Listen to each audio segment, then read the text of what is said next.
এবার আসো দৈর্ঘ্য প্রসারণ সহগ ক্ষেত্র প্রসারণ সহগের মধ্যে একটা সম্পর্ক আছে, সেই সম্পর্কটা আমরা শিখব। তো বিটা ইকুয়াল হচ্ছে কি 2 আলফা। কেন বিটা ইকুয়াল 2 আলফা হইলো? তো ক্ষেত্রফল মানে তো বোঝো যে দৈর্ঘ্য এবং প্রস্থ গুণ দিলে হয় ক্ষেত্রফল। তো দৈর্ঘ্য বরাবর একটা হবে আলফা, ক্ষেত্রফল বরাবর হবে আরেকটা আলফা, তাহলে দুইটা আলফা। দৈর্ঘ্য ইন্টু প্রস্থ যেহেতু গুণফল, তাহলে বিটা ইকুয়াল হবে কি 2 আলফা।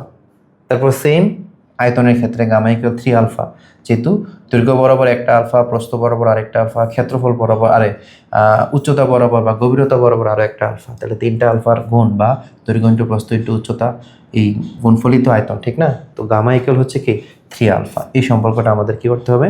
মাথায় রাখতে হবে। হ্যাঁ, তারপরে চলো সামনে যাই। এবার খেয়াল করো 2 আলফা ইকুয়াল যদি বিটা হয় তাহলে আলফা ইকুয়াল বিটা বাই 2। আবার 3 আলফা ইকুয়াল যদি গামা হয় তাহলে গামা ইকুয়াল গামা বাই 3। আর আলফা ইকুয়াল কি গামা বাই 3। এবার এই দুইটাকে বা তিনটাকে যখন আমরা একই রেখায় নিয়ে একই সমীকরণে নিয়ে আসবো, তখন দেখো আলফা ইকুয়াল আমরা কি পাই? Beta by 2 equal gamma by 3। এমন হইতে পারে যে ম্যাথমেটিক্যাল প্রবলেমের মধ্যে তোমার গামার মান প্রয়োজন হইতে পারে, দেওয়া আছে কার মান? আলফার মান।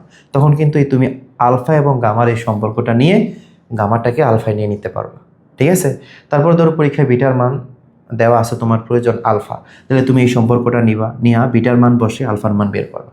তো এই সমীকরণটা যখন জানা থাকবে, যে কোনো একটা সহগ থেকে অন্য আরেকটা সহগের নেওয়া তোমার জন্য ইজি হয়ে যাবে। হ্যাঁ,